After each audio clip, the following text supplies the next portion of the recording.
Mi nombre es Oscar, tengo 25 años y llevo ya un rato chambeando como repartidor en moto.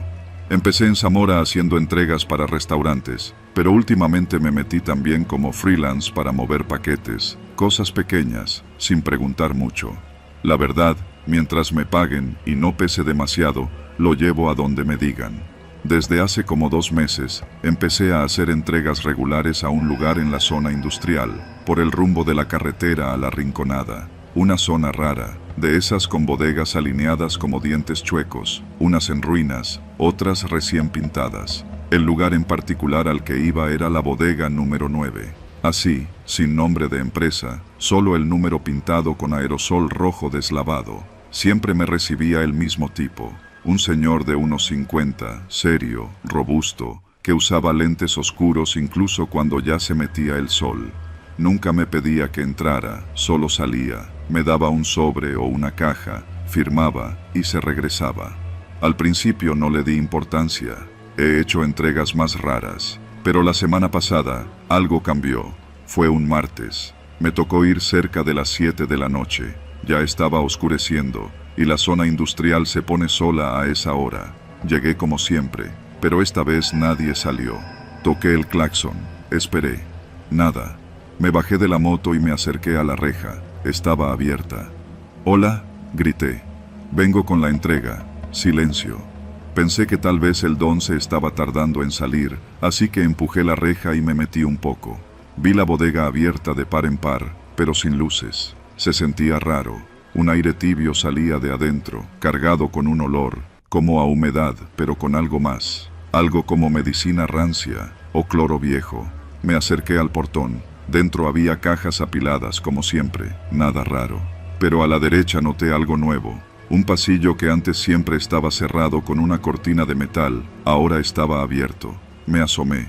Había una puerta de madera al fondo, semiabierta. No sé qué me impulsó a caminar hasta allá. Tal vez la curiosidad, tal vez que el silencio era demasiado. Toqué la puerta con los nudillos. Sonó hueco. «Buenas, vengo con el paquete». Empujé la puerta. La habitación era pequeña, tenía solo una silla de metal y una mesa con papeles revueltos. En la esquina, una cámara de seguridad apuntaba hacia mí. Por instinto, levanté la mirada. La lucecita roja estaba encendida. Me estaban viendo. Me congelé. Y entonces escuché algo, un murmullo. Era débil, pero inconfundible. Venía de abajo.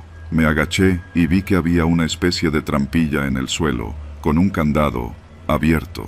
No tenía nada que hacer allí, lo sabía.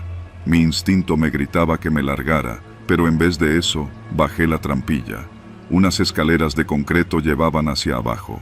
Bajé unos 5 peldaños, lo justo para ver el inicio de un pasillo largo, con luces de neón parpadeantes. Las paredes eran de cemento gris con manchas oscuras, y el aire era más denso, húmedo, como si estuviera entrando a un sótano olvidado. Y fue entonces cuando escuché el sonido, claro, directo, un quejido.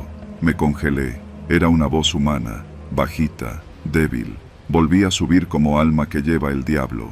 Cerré la trampilla y salí corriendo de la bodega. Me subí a la moto y salí a toda velocidad. Nunca llegué a entregar ese paquete. No pude. Esa noche no dormí. Al día siguiente, me llamaron del número que siempre usaban para agendar mis entregas con la bodega 9. No contesté. Me mandaron mensaje. «Necesitamos reagendar la entrega, hoy mismo, misma hora». No respondí. 2 horas después, alguien tocó la puerta de mi casa. No era normal. Nadie sabe dónde vivo, ni los clientes, ni los que me contratan por la app. Me quedé quieto, en silencio, hasta que se fueron. Cuando me asomé por la ventana, vi un coche negro sin placas doblar la esquina. Pasé 2 días sin salir. Apagué el teléfono. Pero el jueves volví a recibir otro mensaje, desde otro número. «No te metas en lo que no te incumbe. La entrega se hace mañana».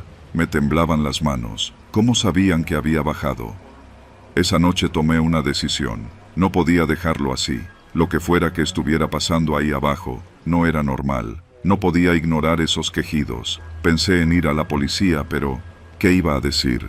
¿Que escuché una voz detrás de una trampilla en una bodega? Se iban a reír. O peor, avisarle a quien no deben. Así que llamé a un amigo mío, el Javi.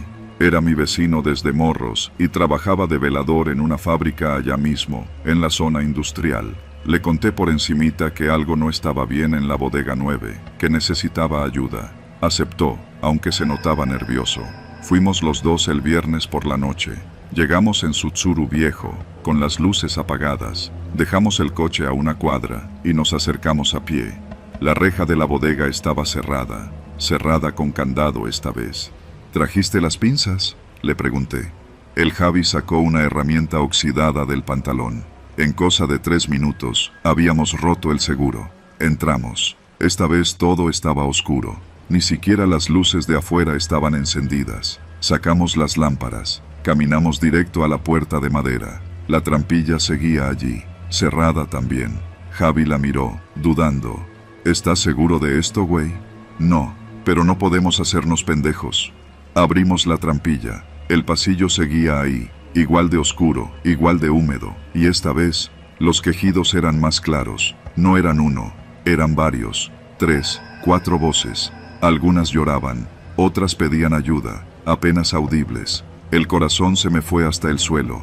No podía ser posible, tenía que ser una pesadilla, pero era real. Bajamos. Los pasos hacían eco en el concreto. El pasillo terminaba en una puerta metálica, cerrada con pestillo por fuera. Javi me miró. Asentí. La abrimos. Dentro había una habitación sin ventanas. 4 personas, 2 mujeres y 2 hombres, flacos, sucios, con las muñecas atadas con bridas de plástico. Una de ellas levantó la cabeza cuando nos vio. Tenía un ojo morado. ¿Nos van a matar?, susurró. No, le dije. Venimos a sacarlos de aquí. Pero justo en ese momento escuchamos un clic. La trampilla, arriba, se había cerrado. Alguien nos había visto. No teníamos mucho tiempo. El Javi sacó una navaja y cortó las bridas. Les ayudamos a levantarse. Les temblaban las piernas, pero podían caminar. Regresamos al pasillo, subimos las escaleras y empujamos la trampilla. Estaba trabada. «Chingada madre», gruñó Javi. Yo me lancé contra ella con todo el peso. 1 vez, 2 veces. A la tercera, cedió. Salimos todos corriendo. Afuera no había nadie. La reja seguía abierta. Corrimos hasta el coche. Nos subimos como pudimos, y el Javi arrancó con las llantas rechinando. No dormimos esa noche, ni la siguiente. Llevamos a esas personas a una iglesia que conocía el Javi, donde un padre aceptó esconderlas y hablar con alguien de confianza. Uno de ellos era un ingeniero de Querétaro. Lo habían levantado hacía 2 semanas. No volví a saber de ellos. Yo dejé de hacer entregas, vendí la moto, me mudé a Guadalajara. No quiero saber nada de Zamora por ahora. Lo que vi ahí abajo fue real. No fue un cuento, no fue una alucinación. Era una casa de seguridad, escondida bajo una fachada de bodega abandonada. Y yo estuve a punto de ser parte del engranaje. Así que si eres repartidor y una dirección se repite más de lo normal y algo no te huele bien, hazle caso a ese presentimiento, porque no todos los paquetes llegan solos. A veces, los paquetes son personas.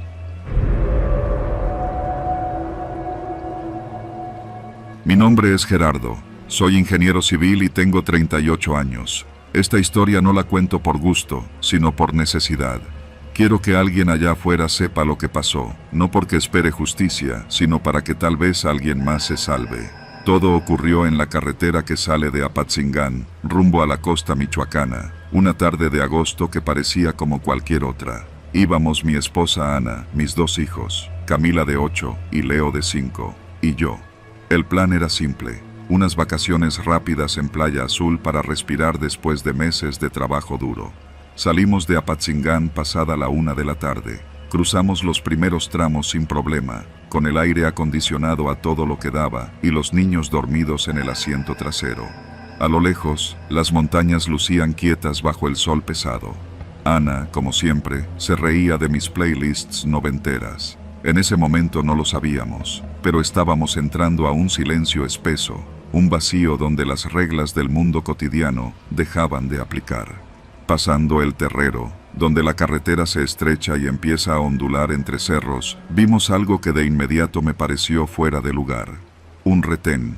No era raro en Michoacán, todos lo sabemos, pero había algo mal con este. No había patrullas oficiales. Los 3 hombres en la sombra de un mezquite vestían ropa verde olivo, pero sin insignias, sin placas, sin identificación visible. Uno de ellos portaba un fusil que no reconocí. El otro tenía un radio pegado al pecho. El tercero, el que hacía señales para que nos detuviéramos, tenía un chaleco sucio y botas desgastadas. Instintivamente bajé la velocidad. Ana dejó de sonreír. ¿Es militar?, preguntó en voz baja, como si temiera ser escuchada. No lo sé. Me detuve justo donde ellos indicaban. Uno de los hombres se acercó por mi lado, con la mano apoyada en su arma. Sus ojos eran pequeños y negros, como cuentas. «Buenas tardes», dijo con una sonrisa que no tocaba sus ojos. «¿A dónde se dirigen?» «A la costa», respondí, con tono neutral. «Vacaciones con la familia». Miró dentro del auto. La cara de mis hijos. La expresión tensa de Ana. Se apoyó en la ventanilla y olió el interior, como si intentara detectar algo más. «¿Podemos revisar la cajuela?», preguntó sin pedirlo. No me sentí en posición de decir que no. Me bajé, sudando más por el miedo que por el calor. Abrí la cajuela. El hombre revisó con desgano las maletas, tocando la ropa de mis hijos como si le diera asco. Luego asintió y miró a su compañero, el del radio, que dio una leve inclinación de cabeza. «Está bien, pero necesitan acompañarnos para una revisión más a fondo», dijo. «¿Dónde?», pregunté, tratando de no sonar nervioso. «Es aquí cerca, a unos minutos, nada más para verificar que todo esté en orden». No fue una sugerencia. Uno de ellos subió a la batea de su camioneta, una pick-up sin placas, sin logotipos, y nos indicaron seguirlos. Vi a Ana. Sus labios apretados temblaban. Asintió apenas con los ojos. Condujimos durante unos 15 minutos por un camino de terracería, desviándonos de la carretera principal, un tramo que yo no conocía. Las piedras crujían bajo las llantas. Los árboles se cerraban a nuestro alrededor. Sentí como si entráramos en un túnel del que no había regreso. Finalmente, llegamos a un claro donde había una construcción de ladrillos sin revocar. Una especie de galera, con techo de lámina oxidada y una sola lámpara colgando que parpadeaba. No había nada que indicara que eso fuera una instalación oficial. Nos hicieron bajar del coche. Tomaron nuestros celulares. Dicen que es por seguridad. Los niños lloraban. Uno de los hombres intentó calmarlos con voz empalagosa, pero fue peor. «Nada más vamos a hacer unas preguntas», dijo el mismo que me detuvo. «La señora y los niños pueden esperar adentro». Ana se negó, no con palabras, sino con el cuerpo. Se abrazó a los niños como si el aire mismo intentara quitárselos. Yo no dije nada, solo esperé. Finalmente, accedieron a que todos nos quedáramos afuera, pero separados. Me llevaron detrás de la galera, me sentaron en un bloque de cemento y me comenzaron a hacer preguntas absurdas. «¿Con quién trabajas? ¿Conoces a alguien en La Ruana? ¿Tienes parientes en Estados Unidos?». Respondí todo con la verdad. No sabía si buscaban droga, armas o simplemente alguien a quien culpar. En realidad, nada de eso importaba. Parecía que estaban buscando una excusa. Cualquier excusa. El interrogatorio duró tal vez 1 hora. Luego, uno de ellos dijo algo que me erizó la piel. «¿Y por qué no los matamos aquí?». El otro se rió, pero fue una risa hueca, no de broma. Intenté razonar, suplicar, decir que teníamos niños, que no habíamos hecho nada. «Eso dicen todos», me respondió el del radio. «Y luego resulta que traen cargamento». Finalmente, el tercero, el que parecía tener más edad, dijo: «Ya. Este no es de los que buscamos, déjalo ir». Volví junto a mi familia con las piernas temblorosas. Ana tenía el rostro lleno de lágrimas secas. Los niños pálidos no entendían bien qué pasaba, pero sabían que era algo malo. Nos devolvieron los celulares. Revisé el mío, sin señal. «Pueden irse», dijo el mayor, sin emoción. Subimos al coche sin decir una palabra. Yo no encendí el motor de inmediato. Miré al retrovisor. Los 3 hombres estaban parados bajo la luz débil, mirándonos como si ya supieran el final de esta historia. Conduje lentamente de regreso a la carretera. El trayecto de vuelta me pareció eterno. Cuando al fin salimos del camino de terracería y vimos el asfalto, sentí que podía respirar por primera vez en horas. Ya era de noche. Las luces del auto parecían trazar un camino en la oscuridad más absoluta. Nadie habló. Los niños dormían, esta vez con la inquietud de los que sueñan con monstruos sin cara. Nos detuvimos en una gasolinera unos kilómetros antes de llegar a La Mira. Yo bajé a orinar. Ana se quedó en el coche. Al regresar, encontré una nota bajo el limpiaparabrisas, un papel doblado, sin firma. No hables de esto, alguien lo sigue. Lo rompí y lo tiré a la basura de inmediato. No dije nada, solo subí y seguimos manejando. Esa noche dormimos en una posada barata. Nadie habló durante la cena. Nadie preguntó por la playa. Al día siguiente, regresamos a Apatzingán. Desde entonces no hemos salido en familia. Mis hijos no quieren volver a subirse a un coche. Ana apenas si puede dormir. Yo cambié de número, de trabajo, de ruta. Pero a veces, en las noches, cuando salgo a la tienda por una coca o un pan dulce, tengo la sensación de que alguien me sigue. No lo he visto, no quiero verlo. Solo sé que aquel retén falso no fue un error, ni una coincidencia. Fue una advertencia. Y tuvimos suerte, esta vez. Me llamo Víctor, tengo 27 años, y esta historia es tan real como el miedo que aún cargo desde esa tarde. No sé bien cómo empezar, pero tal vez tenga que irme un poco atrás, cuando comenzó todo con un mensaje en el grupo de WhatsApp. Jalados pa' una exploración este domingo, Cerro de la Cruz, Uruapan. Éramos 5, yo, el Richie, Armando, la Dani y Carla. Nos conocimos en un grupo de senderismo en Facebook. Al principio solo íbamos a cerros conocidos, pero pronto le entramos al rollo de explorar zonas menos turísticas, más remotas. El Cerro de la Cruz no era un secreto, pero su ladera norte, la que da rumbo a Zumpimito, estaba casi virgen. La idea era llegar a una especie de caverna que, según un señor que vendía nieves afuera del Parque Nacional, se ocultaba entre la maleza, a media hora de subida por un sendero que casi nadie usaba. Domingo.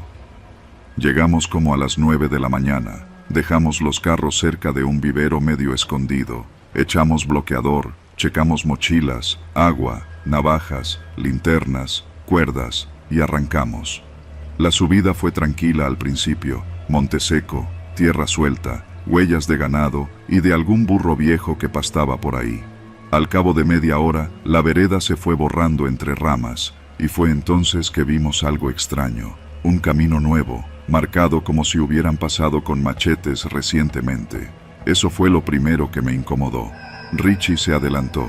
Siempre era el más aventado, el primero en hacer bromas, el primero en meterse donde no debía. Caminó unos 20 metros delante de nosotros, hasta que gritó: aquí hay algo. Corrimos tras él. Era un claro, una pequeña hondonada natural, oculta entre pinos jóvenes y árboles de aguacate.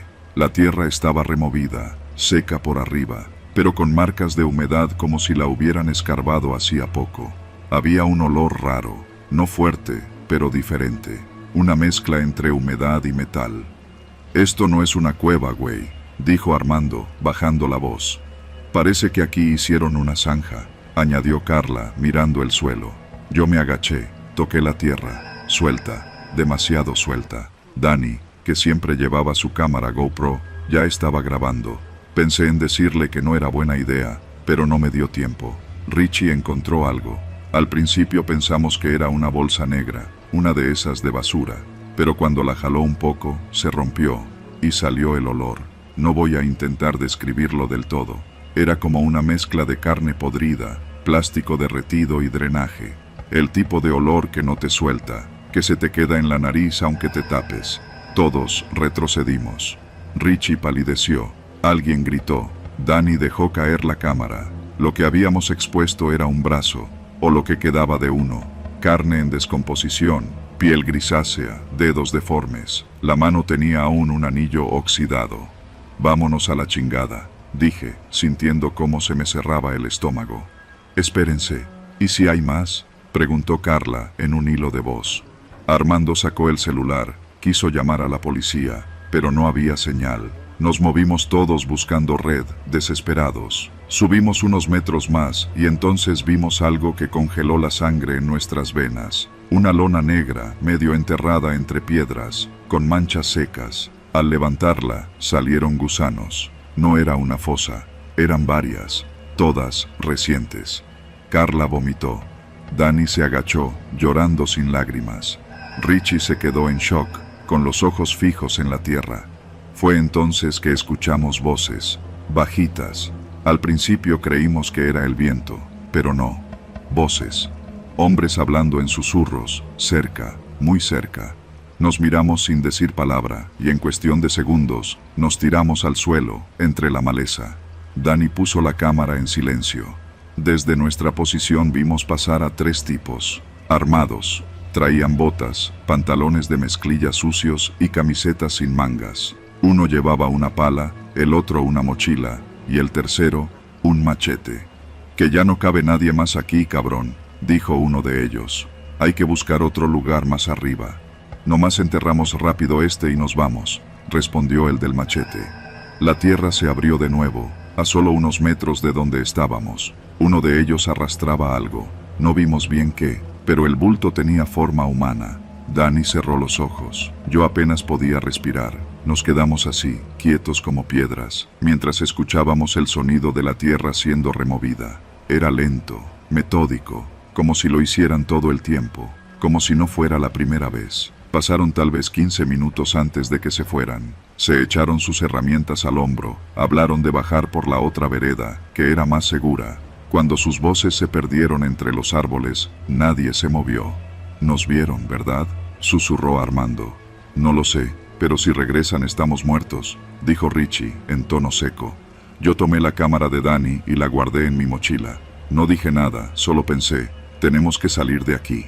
Tomamos la ruta contraria a la que ellos habían usado, bajando entre piedras y ramas. Nos rasguñamos las piernas, nos caímos, pero nadie se quejó.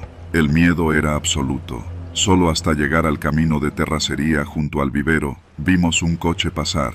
Le hicimos señas como locos. El conductor se detuvo, un señor de unos 50 años que vendía abono. Le contamos lo básico, no todo, no nos creería. Llamó a la policía desde su celular.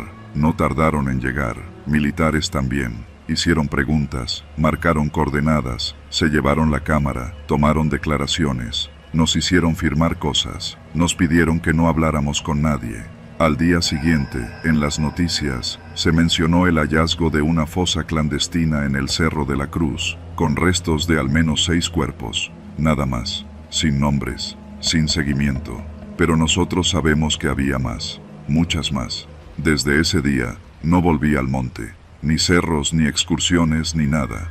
Richie se mudó a Guadalajara, Dani vendió su cámara, Carla dejó de contestar mensajes, Armando se volvió paranoico. Yo escribo esto para no reventarme por dentro, porque a veces cuando duermo, escucho esa pala, abriendo tierra, y sé que, si nos hubieran visto, hoy nosotros estaríamos ahí. Bajo esa tierra blanda, con los ojos fijos en la raíz del árbol que marcaba la entrada. No era una cueva, era un cementerio, y nosotros estuvimos a punto de quedarnos ahí.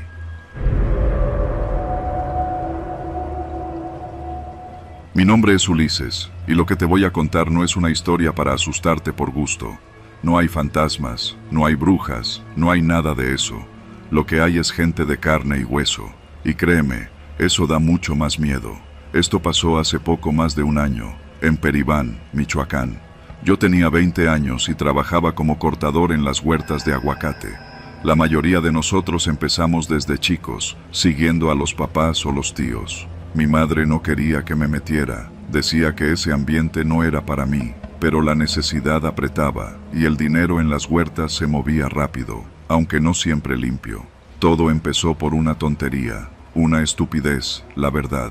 Quería impresionar a una morra de los Reyes. Me había dicho que no me veía como alguien bravo, que se notaba que nomás hacía lo que me decían. Así que cuando supe que en las huertas de Don Álvaro se estaban pagando 1,500 diarios, sin declarar, en efectivo, no lo pensé mucho. El problema es que esas huertas no eran de Don Álvaro, eran del cártel. Ya sabes cómo se maneja la cosa por allá. Hay huertas libres y huertas vigiladas. Las libres son de pequeños propietarios que sobreviven, pero las vigiladas, esas son de los que tienen hombres armados con radios, armas largas y camionetas sin placas. Si te metes ahí sin permiso, es como si escupieras en el altar de una iglesia.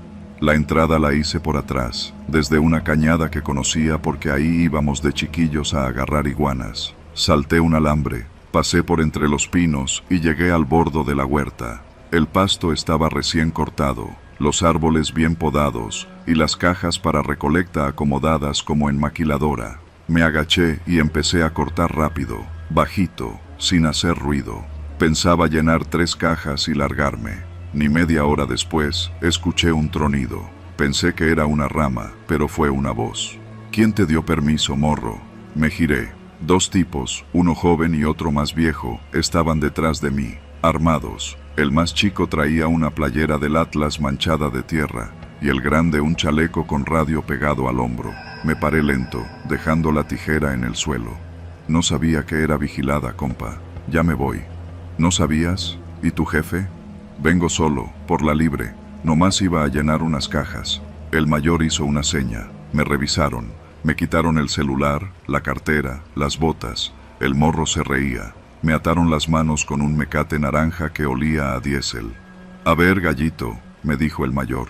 ¿De qué colonia eres? De la estación, contesté. La voz me salió baja. ¿Y quién vive por ahí? ¿Quién tiene huertas? Dame nombres, no te hagas pendejo. Me llevaron en una camioneta blanca, de esas que parecen de gobierno pero no tienen logos. Me taparon los ojos con una camisa y me subieron atrás, entre costales y una hielera vacía. Olía a sudor rancio y aguacate fermentado. El trayecto fue corto, pero eterno. Me bajaron, me metieron a una bodega de lámina con piso de tierra y sin ventanas. Había un foco colgando con una luz amarilla, y en una esquina una mesa de plástico con botellas vacías de Coca-Cola y algo que parecía mota seca. Ahí empezó la verdadera tortura. No me golpearon, no al principio, pero me hicieron hablar. Me pidieron que les diera nombres de los que vivían en mi calle, los que tenían camionetas, los que iban a Estados Unidos seguido. Me pidieron que describiera casas, cuántas cámaras tenían, cuántas veces salían los dueños, si tenían hijos. Yo les decía lo que recordaba, aunque fuera poco. ¿Y el vecino de la esquina? Ese que puso su reja nueva, ¿quién es? Don Salomón. Tiene un hijo en California. Manda $. ¿Y el de la paca de limón? Se llama Gilberto. Vende a la cofradía. Ellos asentían, tomaban nota. Me daban tragos de agua con un sabor raro, como a metal. El más joven me vigilaba cuando dormía. A veces lo veía limpiando su pistola, como si esperara que intentara algo. Después de 2 días, me llevaron a una huerta diferente, al otro lado del cerro. Allí me dejaron encadenado a un árbol seco por media jornada, como castigo. El sol me coció la piel. Me dijeron que si no colaboraba, mi familia lo pagaría. ¿Y tu jefa? ¿Dónde trabaja? En el kinder. Es conserje, respondí sin pensar. No debía haber dicho eso. Al día siguiente, trajeron una foto de mi mamá. La habían tomado frente a su trabajo. Eso fue lo que me quebró. Lloré. Les rogué que no le hicieran nada. Les dije todo lo que sabía, incluso cosas que no eran ciertas, con tal de que la dejaran en paz. Después de casi una semana, el jefe, un hombre que nunca me dijo su nombre, me llevó aparte. Ya nos diste lo que queríamos, pero no puedes andar suelto por ahí. Vas a trabajar para nosotros. Avisa si ves movimiento en tu colonia. Camionetas raras, gente que no es de ahí. Vas a mandar mensajes cada 2 días. Si te haces pendejo, volvemos. Me dieron un celular, viejo, con la pantalla cuarteada y una sola aplicación abierta. Nada más. Me dejaron en la carretera, descalzo, con los pies partidos y la cabeza hecha un nudo. Volví a casa como un perro apaleado. Mi mamá lloró al verme. No le conté nada. Le dije que me había ido a buscar chamba a Tepalcatepec y me habían robado. Me creía, pero me miraba raro, como si supiera que había algo más. Me metí a bañar. El agua ardía en cada cortada. Esa noche no dormí. Ese celular vibraba cada tanto, como un recordatorio de que ya no me pertenecía ni mi silencio. Durante los siguientes 3 meses, hice lo que me pidieron. Mandaba mensajes, daba datos, algunas veces inventaba cosas, solo para llenar el espacio. Una tarde, supe que habían levantado a Gilberto, el de la paca de limón. Sentí que se me aflojaban las tripas. ¿Sería por algo que dije? ¿Por lo de la cofradía? Una madrugada, me cité con un viejo conocido, un primo lejano que había sido policía y luego se había metido a seguridad privada en Uruapan. Le conté todo, no por confianza, sino por desesperación. Le supliqué que me ayudara a salir del estado. Me dijo que no podía hacer mucho, pero que tenía un contacto en Tijuana, que si quería, podía meterme como chofer para unos jornaleros que iban al norte. Acepté. A los 10 días, ya iba rumbo a la frontera, con una credencial falsa y un nuevo número de celular. Nunca miré atrás. Ahora vivo en Mexicali. Trabajo en una empresa de empaque. Nadie sabe quién soy realmente. Nadie sabe de lo que hice, pero yo sí. Cada que duermo, veo los árboles, veo la huerta limpia, los costales apilados, el radio sonando con esa voz seca que decía, camión rojo entrando, sin placas. Siento la cuerda en las muñecas, el olor a tierra caliente. No fui valiente, no fui héroe, solo fui uno más que se metió donde no debía. Sobreviví, sí, pero eso no significa que esté libre. Hay lugares en México donde el silencio es más valioso que la vida. Las huertas de Peribán son uno de esos lugares. Allí, lo verde brilla, pero no por el sol. Allí se riega con sangre.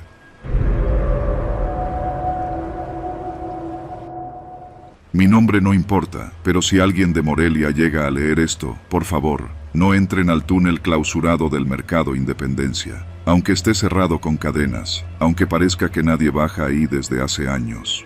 No lo hagan. Yo lo hice. Y aún no puedo dormir bien desde entonces.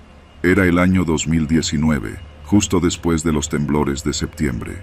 Tenía 15 años y como buen adolescente, era más valiente de lo que debía y más idiota de lo que pensaba. Mis amigos y yo vivíamos en la colonia Ventura Puente, y cuando no había tarea, ni fútbol, ni pelea con nuestras jefas, nos dedicábamos a recorrer la ciudad como si fuéramos exploradores. Nos metíamos en azoteas abandonadas, en edificios de oficinas vacíos, y hasta una vez nos colamos al estacionamiento del Hotel Virrey. Pero lo del mercado fue otra cosa. Habíamos escuchado desde chicos las historias del túnel. Todos los locatarios hablaban de él, que si lo construyeron hace décadas como paso peatonal subterráneo, que si conectaba el mercado con la catedral, que si lo cerraron porque un niño se perdió ahí. A mí me lo contó una señora de los tacos, mientras me preparaba una orden con todo. Ese túnel está maldito, mijo. Dicen que ahí desapareció una muchacha, y que después nadie quiso volver a bajar. Obvio no le creí, pero sí me quedé con la espinita. Una tarde de octubre, mientras mis amigos se distraían echando desmadre en las maquinitas, yo me fui solo al mercado. Sabía por dónde empezar. En el extremo poniente, junto a la zona de carnes, había una reja vieja que daba a unas escaleras que descendían a la nada. Siempre estaba cerrada con un candado oxidado, pero ese día noté algo raro. La cadena estaba rota, colgando como si alguien hubiera bajado recientemente. Miré a todos lados. Nadie. Ni los comerciantes ni los clientes prestaban atención. Me agaché, aparté la cadena con cuidado y empujé la reja. Crujió como si no se hubiera movido en años. Y bajé. Las escaleras olían a humedad, a desecho viejo. La luz se apagaba a cada paso, y la señal del celular desapareció apenas crucé el tercer escalón. Pero algo me impulsaba a seguir. Quizás la adrenalina, quizás la necesidad adolescente de hacer lo prohibido. Lo único que tenía era mi lamparita de llavero, esa que me regaló mi abuelo. Alumbraba poco, pero bastó.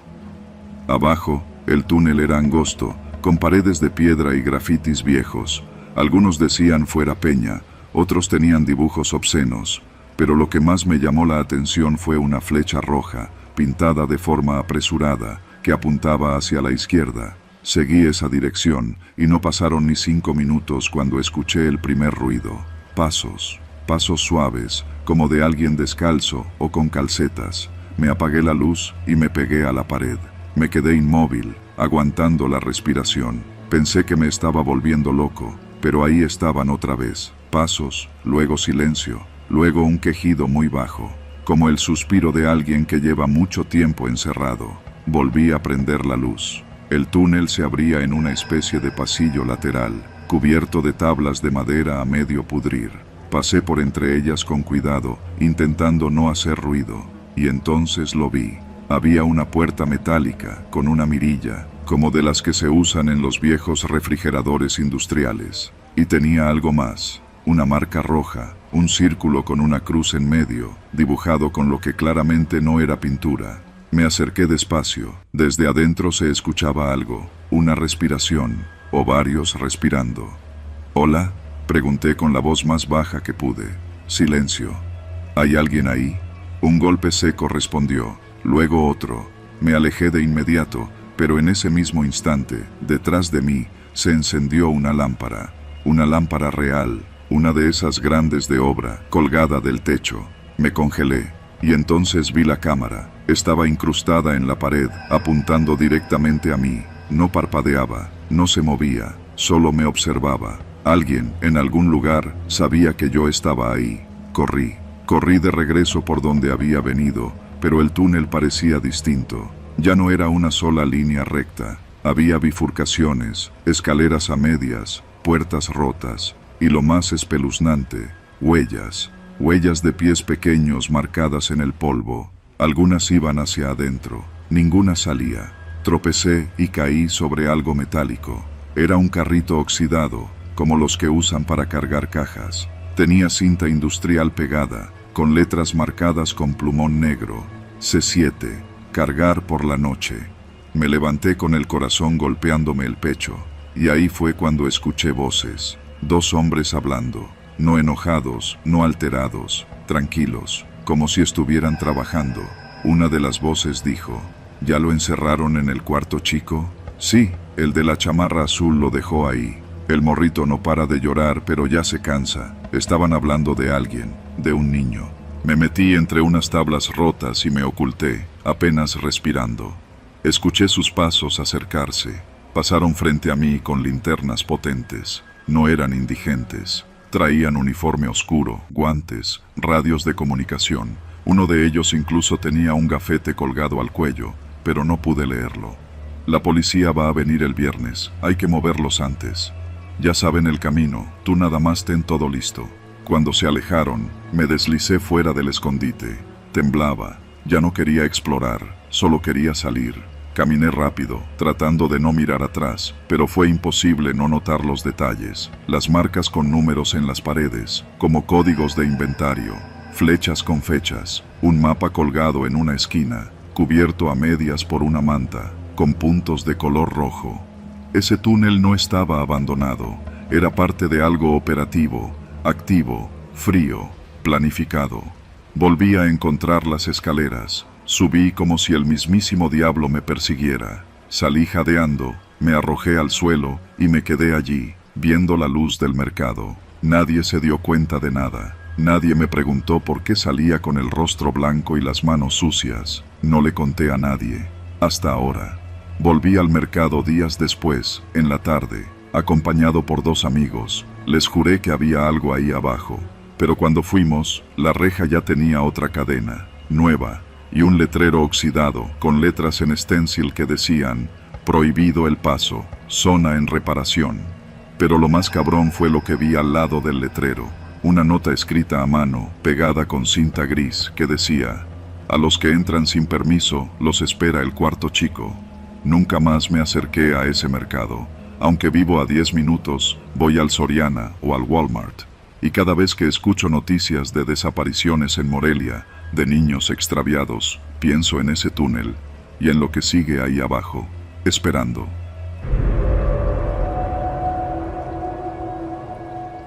Me llamo Elías, tengo 42 años y llevo más de la mitad de mi vida manejando tráiler. Conozco buena parte del país sobre ruedas, desde los caminos más transitados hasta las rutas que ni el mismísimo Google se atreve a trazar.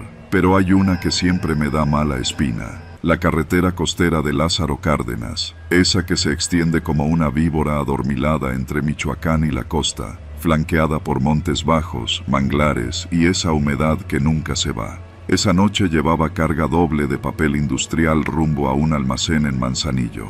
Ya había pasado Lázaro Cárdenas hacía 1 hora, y aunque normalmente me detenía en el paradero del kilómetro 135 para echarme un café, esa vez decidí seguir. Mal hecho. El cielo estaba despejado, pero el aire tenía ese aroma raro, a hierba cortada y aceite caliente, como cuando algo está por tronar. Casi a la altura del kilómetro 147, sentí un tirón raro en la dirección. Pensé que era una llanta floja, Me orillé despacio, encendí intermitentes y bajé con la lámpara en mano. Revisé una por una las ruedas del lado derecho y ahí lo vi. Una estaca metálica, gruesa, clavada con precisión en la banda trasera. No era un clavo común, ni una piedra del camino. Era una trampa. Me enderecé en seco, con los pelos erizados. No escuchaba nada, pero el silencio era tan denso que hasta el crujir de las ramas parecía un grito lejano. No era una falla. Alguien me quería fuera del camino. Subí de nuevo a la cabina, cerré con seguro y encendí el motor para ver si podía avanzar con la llanta dañada al siguiente paradero. Apenas toqué el embrague, algo golpeó el tráiler, fuerte, como si le hubieran lanzado una piedra o algo más grande. Luego, otro golpe, esta vez contra la puerta del copiloto. Me estiré a mirar por el espejo lateral y vi una camioneta gris sin placas, estacionada unos metros detrás. 3 siluetas bajaron, una con una lámpara grande, las otras con bultos que al principio no identifiqué. Cuando la luz de mi tráiler los alcanzó, vi lo que traían, un tubo y una barreta. El corazón me empezó a martillar el pecho. No lo pensé 2 veces, metí primera y forcé la salida. El camión chirrió por el esfuerzo, pero comenzó a avanzar. La llanta dañada hacía un ruido feo, como si chillara de dolor. El volante temblaba y sentía que en cualquier momento se iba a reventar por completo. Los tipos corrieron hacia la camioneta. En el retrovisor vi cómo me seguían sin prisa, sin miedo, como si supieran que no tenía a dónde ir. Alcancé unos 3 kilómetros de avance, rezando porque algún retén, alguna patrulla, algo apareciera. Pero esa zona no tiene señal, ni cámaras, ni Dios. Solo monte, manglar y carretera desierta. La llanta no aguantó más. Reventó con un sonido sordo, y el tráiler se desvió hacia el acotamiento, donde quedó inclinado, jadeando como un animal herido. No podía huir, no podía pedir ayuda. Solo me quedaba encerrarme y esperar. Cerré todos los seguros de la cabina y busqué debajo del asiento el tubo metálico que siempre cargo por si algún día me asaltan. Ese día llegó. Los vi bajarse de nuevo. Esta vez venían con más confianza. Uno traía una herramienta para romper vidrios, otro tenía una lámpara de cabeza y el tercero, una escopeta. Me agaché, con la espalda pegada al asiento. Escuchaba sus pasos sobre la grava y la madera vieja del tráiler. Hablaban en susurros, pero se les entendía el tono, burlón, relajado, como si esto fuera una rutina. Gente acostumbrada a cazar. «Échale aceite aquí», dijo uno, «para que la bisagra no truene cuando la abran». Quise correr, pero no había a dónde. Quise gritar, pero el sonido se hubiera quedado rebotando en la oscuridad. Lo único que hice fue aferrarme al tubo, con las manos sudadas y los nudillos tiesos. Entonces escuché la primera patada, después otra, y luego el sonido de metal cediendo. Rompieron el espejo, el vidrio llovió sobre el asiento. Otra patada, esta vez más cerca. Cuando la puerta cedió apenas un par de centímetros, lancé el primer golpe. Le di al primero directo en la frente. Cayó de espaldas, gritando de sorpresa. El segundo trató de entrar por el otro lado. Solté otro golpe, a ciegas, solo escuchando el chillido de la bisagra. No sé si le di, pero se echó para atrás. La escopeta tronó. Fue un estampido seco que reventó la ventanilla del copiloto. Me tiré al piso, con el tubo aún en las manos. Olía a pólvora y a gasolina. Escuché el grito del primero. Estaba sangrando, insultándome desde el suelo. Luego escuché otro ruido, más grave, como un motor, pero no era el de la camioneta. Era otro camión. Las luces lo iluminaron todo por un segundo. Ellos se cubrieron el rostro, y yo aproveché para patear la puerta con lo que me quedaba de fuerza. Cerré de nuevo y arranqué el motor, aunque ya estaba claro que no llegaría lejos. El otro tráiler frenó unos metros adelante. Bajó un tipo con uniforme. No era policía, era otro trailero, uno de los nuestros. «¡Todo bien!», gritó.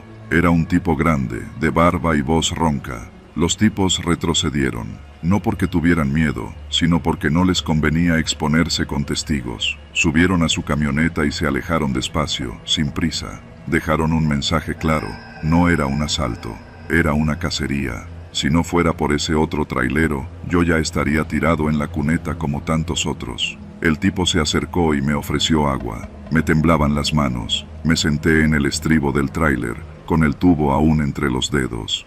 No es la primera vez que pasa, me dijo él, mirando el horizonte.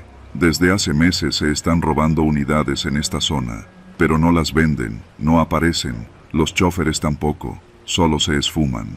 Me miró a los ojos y vi que él también tenía miedo. Tú tuviste suerte, no te vayas solo de nuevo por este tramo, no más. Asentí. Esa noche, él me remolcó hasta un taller en el kilómetro 153. Dormí en la cabina, sin pegar ojo. Desde entonces, cada vez que paso por esa carretera, bajo la velocidad, miro los árboles, reviso los espejos, y rezo, no por mí, sino por los que siguen cruzando ese tramo, sin saber que en la costa de Lázaro Cárdenas, alguien los está esperando.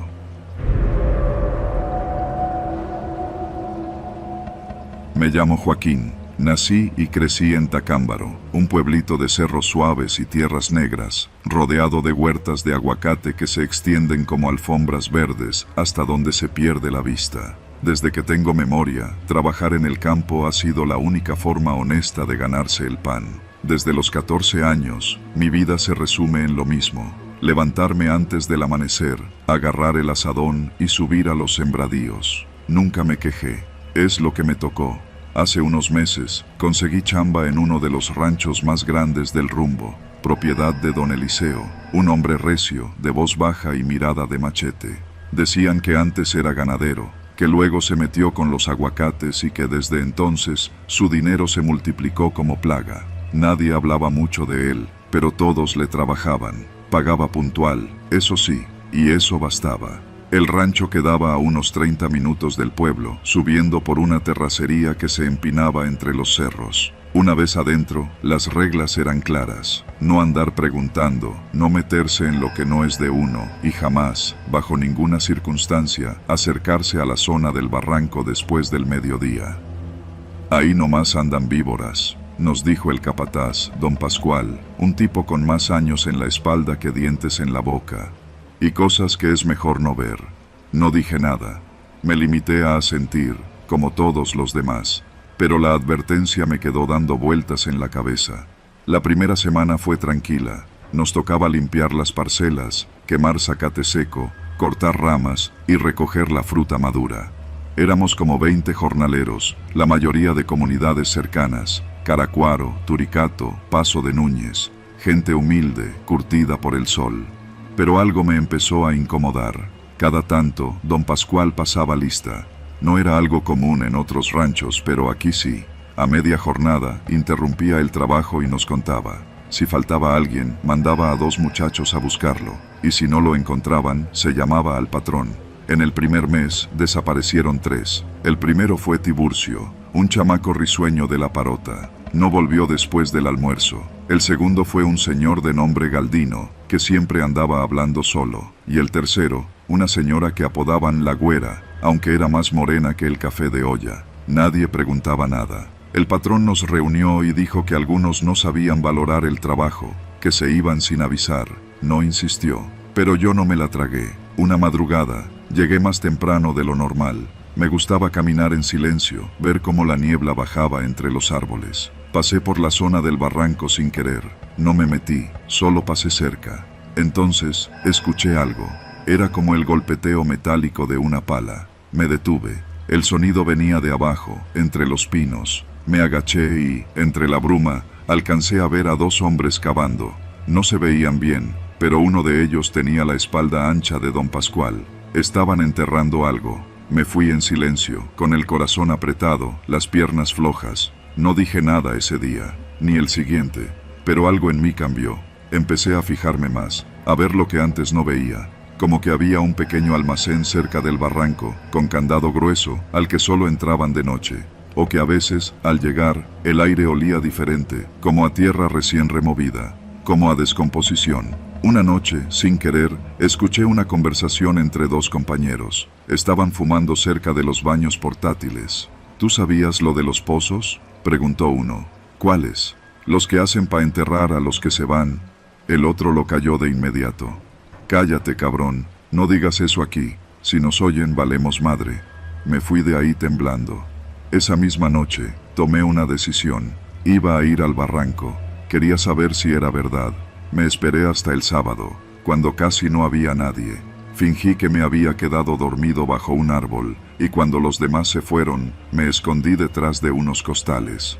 Pasó una hora, luego otra, y cuando el sol empezó a bajar, vi cómo don Pascual salió del almacén con una pala. Lo seguía otro hombre que nunca había visto, flaco como poste, con sombrero de palma. Se metieron entre los árboles. Esperé a que desaparecieran de vista y los seguí. El camino era angosto, cubierto de ramas secas. Caminé con cuidado, conteniendo la respiración. Los encontré cerca del borde del barranco, junto a una zanja, y ahí lo vi. El bulto. Era una figura humana, envuelta en una lona azul, como las que usamos para cubrir los montones de aguacate. La tiraron al hoyo como si fuera un costal de estiércol. Luego empezaron a echar tierra, sin decir palabra, sin mirar atrás. Regresé en silencio, como si nada, pero dentro de mí algo se quebró. Esa noche no pude dormir. El día siguiente, me fui al trabajo temblando. Sabía que si hablaba, me iban a callar, pero tampoco podía quedarme callado. Así que busqué al único que podía confiarle algo así, el padre Emiliano, el cura del pueblo. Fui a la iglesia, le pedí confesión, le conté todo. Él no dijo nada por un rato, solo me miró con una mezcla de miedo y compasión. «Joaquín, no eres el primero que me dice eso», me dijo, bajando la voz. «Pero nadie quiere hablar, y los que lo hacen, desaparecen». Me dejó en silencio un rato, luego me puso una mano en el hombro. «Tú decides si quieres cargar con esto, pero si vas a hacer algo, hazlo con cuidado». Salí de ahí con una decisión: grabaría lo que pasaba. La semana siguiente llevé un celular viejo, lo escondí en una bolsa y lo dejé grabando en una esquina del almacén. Me arriesgué. Podían descubrirme, pero tenía que hacerlo. Esa noche, cuando lo revisé, vi lo que necesitaba: 2 hombres bajando una carretilla con un cuerpo cubierto. Se reían, hablaban de alguien del pueblo. «Era la lengua larga», dijo uno. «Que se lo lleve la tierra». Con eso en la mano, fui con el padre, y juntos fuimos al Ministerio Público en Pátzcuaro. El agente que nos atendió, un tal Herrera, parecía incrédulo, pero al ver el video se puso pálido. Esto es grave. Nos pidió no decir nada. Prometió que mandarían gente, que harían una investigación. Yo no quise volver al rancho. Me escondí con unos primos en Uruapan. Una semana después, salió la noticia en Radio Michoacán. Encuentran fosas clandestinas en huertas de aguacate en Tacámbaro. No mencionaron nombres, pero yo supe que era ese lugar. Arrestaron a 3 personas, pero no a don Eliseo. Él desapareció. Algunos dicen que se fue a los Estados Unidos, otros, que pagó para que lo dejaran ir. A mí me ofrecieron protección, pero no la acepté. Volví a Tacámbaro después de varios meses. Ya no trabajo en los campos. Me dedico a vender leña y carbón. A veces me miran raro. Dicen que soy el que habló de más. Pero cuando paso cerca de esas tierras, ya abandonadas, siento una rabia que no se me quita. Porque sé que bajo esos aguacates, lo que crecía no era solo fruto. También crecía el silencio.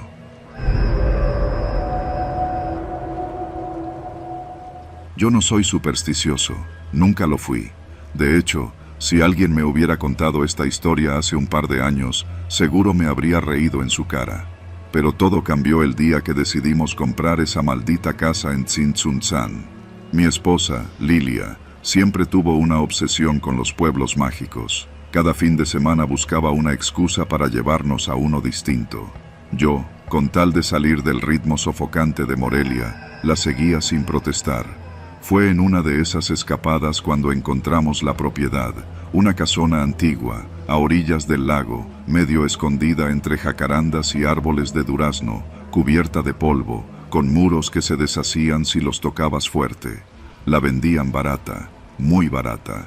El dueño, o quien decía ser el dueño, vivía en Guadalajara y apenas quiso hablar del pasado de la casa. Nos entregó las llaves con una rapidez que en ese momento nos pareció eficiente, no sospechosa. Solo nos dijo: «Hagan lo que quieran, pero no se metan al cuarto del fondo. Está sellado por una razón».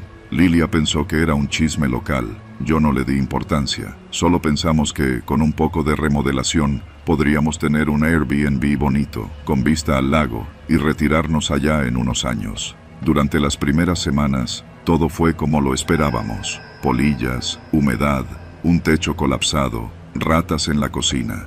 Nada que no pudiera solucionarse con albañiles, insecticida y tiempo. Contratamos a un grupo de trabajadores del mismo Tzintzuntzan, pero a los pocos días comenzaron las excusas. Uno no regresó porque su mamá enfermó, otro se fue sin cobrar porque el ambiente estaba muy denso, y el último simplemente desapareció. Ni su esposa sabía dónde estaba. Conseguimos una cuadrilla de Pátzcuaro para continuar, aunque uno de ellos nos advirtió algo mientras quitaban escombros cerca del patio trasero. Esa casa antes era del tal Rufino. Nadie habla de él, pero todos lo recuerdan. Si les contaron que está vacía desde hace décadas, les mintieron. Yo me reí. Pensé que era una advertencia al estilo de «aquí espantan», típica de los pueblos.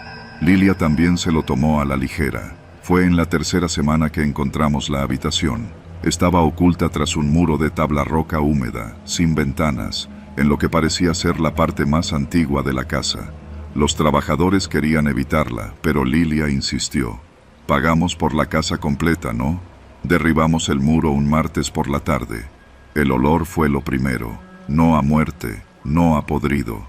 Era un hedor a encierro, a carne reseca, a perfume barato y miedo acumulado.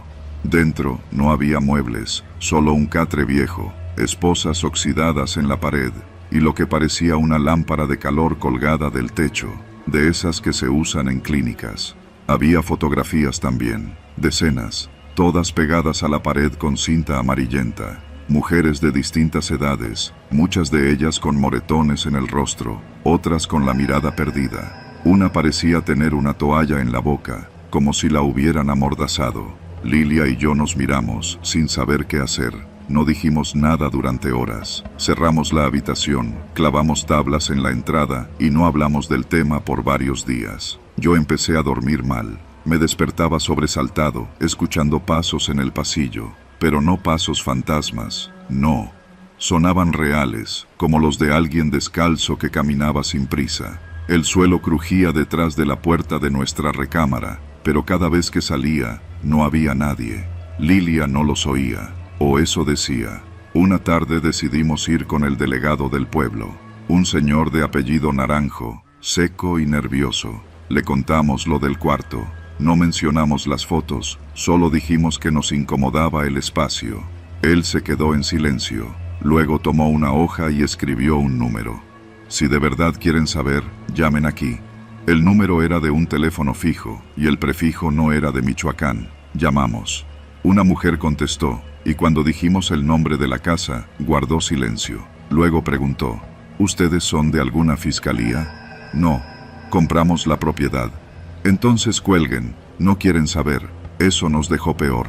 Comenzamos a preguntar en el pueblo, en la tortillería, en la farmacia, con el señor que vende pescado al pie del lago. Todos cambiaban el tema. Uno incluso fingió no escucharme y se fue, hasta que dimos con un anciano, un tal Don Tello, que se nos acercó una mañana mientras tomábamos café en el porche. Tenía los dientes amarillos, una gorra deslavada y la mirada de quien ha vivido demasiado. Esa casa se usaba para esconder, pero no cosas, ni armas, mujeres. Las traían de Guadalajara, a veces de Puebla. A muchas las vendían, a otras las mataban. Eso fue en los 90s. El Rufino era un animal vestido de hombre. Nadie lo tocó. Tenía amigos en todos lados. Cuerpos aparecieron en el lago, pero a él nunca lo agarraron. ¿Y los vecinos?, preguntó Lilia, pálida. Callaban, por miedo y por dinero. Don Tello se fue, dejándonos en silencio. Esa noche, Lilia me pidió que vendiéramos la casa. Yo accedí, pero antes de ponerla en venta, quise investigar un poco más. Comencé a revisar las fotografías del cuarto. Muchas tenían fechas escritas al reverso, algunas nombres. Carla, marzo del 94. Tere, noviembre del 95. Había más de 30. Decidí escanearlas y mandarlas a una amiga periodista en Morelia. Le pedí discreción. 2 días después, me llamó. Gabo, Varias de esas mujeres están en reportes de desaparecidas, algunas desde hace más de 20 años. Pero hay algo más. Hay una que fue reportada como desaparecida apenas en el 2017. Eso no tenía sentido. Fuimos al cuarto de nuevo. Lilia no quería, pero algo me decía que faltaba ver. En un rincón, tras el catre, había un compartimento. Dentro, encontramos una caja de madera. Dentro de la caja, identificaciones, INES, licencias, algunas vencidas, otras nuevas. El documento más reciente tenía fecha de emisión de 2020. ¿Entonces esto sigue?, preguntó Lilia, y por primera vez vi verdadero pánico en sus ojos. Llamamos a la policía de inmediato. La fiscalía vino desde Morelia. Aseguraron la casa, tomaron pruebas, pero nada de eso salió en las noticias. Nos dijeron que era una investigación en curso, que agradecían nuestra cooperación. Nos pidieron discreción. Nos fuimos de Tzintzuntzan ese mismo día. Nos hospedamos en un hotel en Pátzcuaro por una semana, mientras decidíamos qué hacer. La casa no volvió a abrirse. Un mes después, me llegó un sobre Manila sin remitente. Dentro, una nota. Ustedes abrieron lo que debía seguir cerrado. Alguien va a cerrar sus bocas, como cerramos ese cuarto. También venía una fotografía. Era nuestra casa, pero tomada desde dentro, desde el pasillo. Lilia estaba en el marco de la puerta, y yo detrás de ella. No volvimos. Vendimos la casa al gobierno estatal. Ellos dijeron que la demolerían, pero la última vez que vi en Google Maps, la estructura seguía ahí, intacta. A veces sueño con esa habitación. Oigo cadenas, golpes sordos, murmullos, pero no es lo que pasó lo que me despierta en medio de la noche, sino lo que sigue pasando, allí, bajo esos techos rotos, entre los árboles de durazno. Porque en Tzintzuntzan, el silencio no es olvido, es complicidad, y en ese pueblo, todos siguen callados.